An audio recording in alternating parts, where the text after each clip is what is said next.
Hey guys, what's going on? It's me, Strawberry Ice. It's a Wednesday, it's hump day.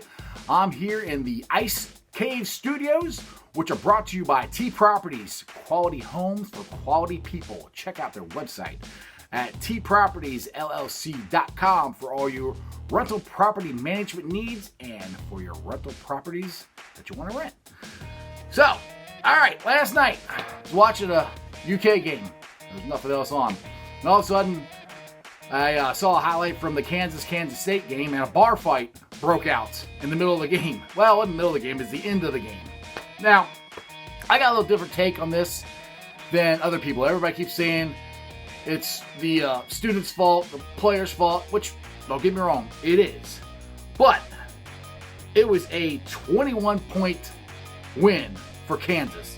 Kansas was beating Kansas State 81-60 with seconds to go. My question is, why were the starters still in the game? I mean, that's the time where Kansas, hey, take your starters out, put the walk-ons in. I mean, it's a big rivalry game. I'm sure those guys would like to get some playing time. I don't know why they were there. Okay, that's to set it up. Now, yes, okay, there's quote-unquote unwritten rule, you let the team who is winning dribble the clock out. And Kansas State's head coach told him to back off. Well, he's got really good control of his team because they didn't listen, and they stole the ball from Kansas, and they went down and tried to shoot a layup. Well, Kansas forward, I'm going to try to save his name, Silvio DeSorso, let's go with Silvio, blocked it, which is fine. That's what you do. You block the shot, buzzer goes off, you go to the crowd like, yeah, we won. These guys suck, blah, blah, blah. Game would have been over. Nothing would have happened. But no, he decides to stand over the guy, and to me, in the video, it looked like he started talking crap to him while he's laying on the ground. Well, that didn't go good for anybody. So then all the benches cleared, and everybody started swinging and punching and going into the student section, but it got even better. Silvio decided to grab a chair. Like I said, it's a bar fight, or WWE, whatever you want to do. Dude, what are you thinking? And then one of the other Kansas players stomping the Kansas State player on the ground. You guys won the game by a pretty good margin, 21-point lead, 81-60. I mean, honestly, those guys should be suspended for the rest of the year. They should not put a college basketball jersey on. That is ridiculous. I played sports. It's been a while. I know, can't you tell by my slender build. But I played sports before, and I understand you get heated. But you can't one, you don't throw punches. Two, you don't go into the crowd. Three, you don't grab a chair. Luckily, they took it out of his hands before he got to use it and swing on anybody. But I don't understand what you were thinking. You weren't thinking.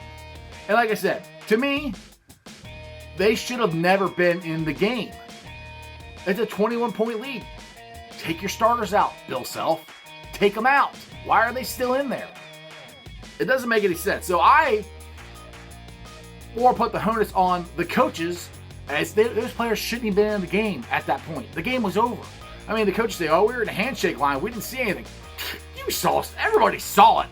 Don't give me that. You saw it.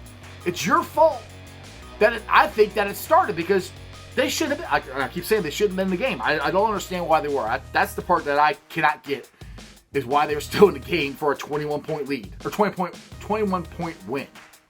Anyway, there's going to be some ruling on it, I figure, probably later on this afternoon. I figure the Big 12 is going to them out for the rest of the year. I would think so. They should. You cannot go into the student section and start throwing punches and grabbing chairs. Like I said, just think if he had actually swung that thing. I mean, it could have been really, really bad.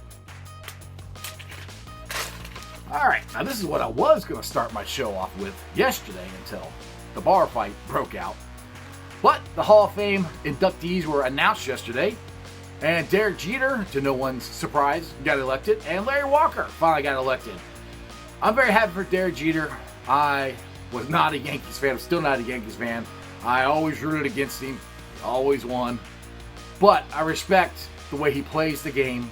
and how he carried himself throughout his career. He was a very, very good baseball player, a really good hitter. People don't give him credit for as good a hitter as he was and as good of a defensive shortstop as he was, and he was just smart. Every time he needed a play, he'd make it. It was annoying when you're trying to root against him. But the thing I keep hearing, and I don't want this to be the story of Derek Jeter getting into a Hall of Fame. He got 196 out of 197 votes. No, he wasn't unanimous. There's only been one unanimous player. I think it's kind of overrated because there's lots of players I think that could have been unanimous. Johnny Bench could have been unanimous. Ken Griffey Jr. could have been unanimous. There's lots of guys that could have been unanimous. Now that it happened one time, they're like, oh, Derek Jeter's got to be unanimous. And it doesn't matter. He's getting in the Hall of Fame. We need to focus on he's getting in the Hall of Fame and not this witch hunt to find out what baseball writer didn't put him in. I mean, who cares? He's in. That should be what the story is about, that Derek Jeter and Larry Walker are in the Hall of Fame, not who didn't vote for him. My opinion. All right, like I was saying earlier, I actually was watching UK last night. They won, beating Georgia 89-79. Ashton Higgins was the game-high scorer facing his old team against Georgia. Not his old team, his home state team in Georgia. He had 14 of his 23 points in the second half. Now, Kentucky fans, I think you've reached a turning point here last game. When Coach Cal went nuts and got thrown out, he told the players basically, or let the players take over and kind of coach themselves, which the way Coach Cal has his teams, and he always has freshmen who are the best player on their team since they were this big, those guys have always gotten the ball and always gotten what they wanted. Like I've said before in the past on these shows, he does a great job of bringing these quote-unquote superstars together to play as a team. And I think he just did that on your last game. As soon as he got thrown out, light switch went off and they took off. So, Kentucky fans, I think you guys are about to go on a roll here. All right, it's Wednesday, hump day. And on the Wednesday show, I usually ask you what's helping you get over your sports hump to slide on down into your sports weekend. Mine, of course, you can see, I'm already dressed. I'm ready. My Bearcats are playing Temple tonight, 7 o'clock, ESPN News. You can also listen to it on 700 WLW. Now, in the past, playing at Temple has been hard for Cincinnati. For some reason, they haven't done as well there. They struggle. Now, we can't struggle. We have to, if we want to get into, yes, I say we, I went to University of Cincinnati, so I can say we.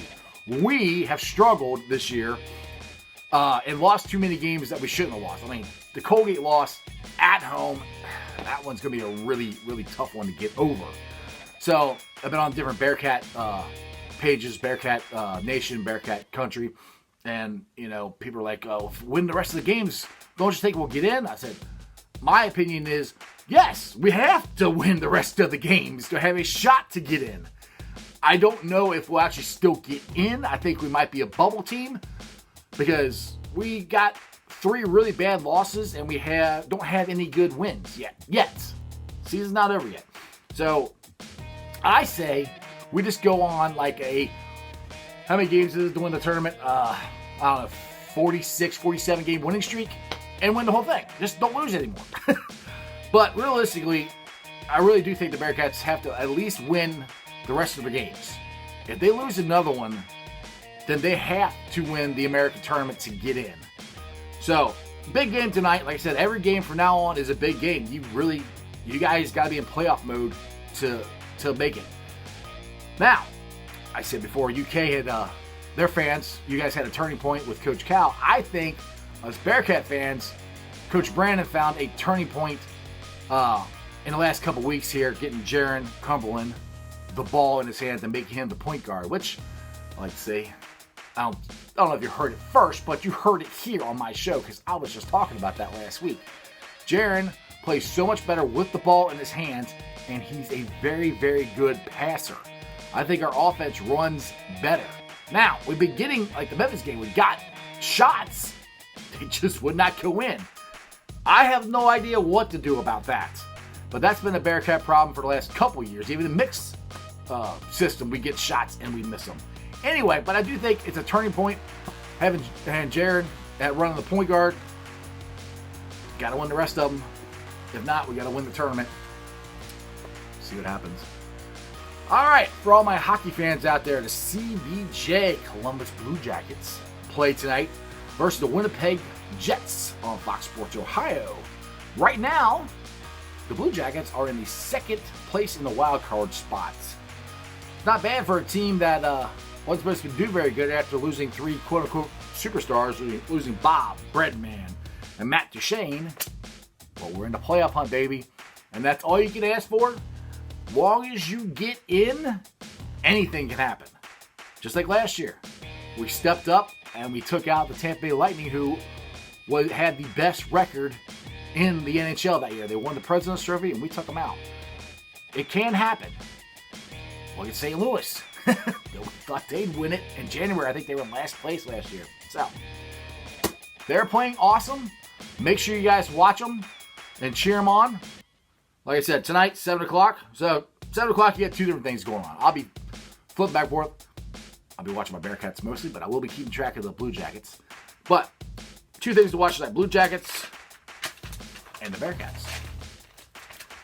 All right, guys. Well, that's it for today's show. That's just sports, baby. Thanks for all the new subscribers and the likes and everything. I've been having some really good conversations with you guys on my Facebook page, on the YouTube channel. So make sure you're liking and subscribing. If you get this link from the Facebook page, make sure you go to the YouTube channel and hit subscribe. I'm at 95 subscribers right now. It'd be cool to get 100, and we can grow this thing some more. So, you guys have a good day. That's just sports, baby. I'm Strawberry Ice. Take it easy.